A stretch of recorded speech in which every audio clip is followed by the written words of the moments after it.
Ito yung tamilok, o tawag dito sa amin ay tatod. Ito po yung nakukuha sa mga kahoy na nakababad sa tubig. Ayan po, masarap po yan. Sa ilang dekada na rin po akong hindi nakatikim nito simula nung humina na ang aming tatay at hindi na nakakakilos. Ayan. Pero dati po, laging kumukuha yung tatay namin. Kaya ngayon, sa ilang taon, nakatikim na rin ako ulit.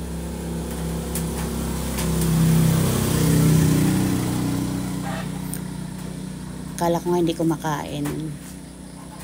Pero ayan, sinubukan ko talaga. Ang sarap dahil marami siyang kalamansing nilagay. Dati kasi nandun lang kami sa may habang tinatanggal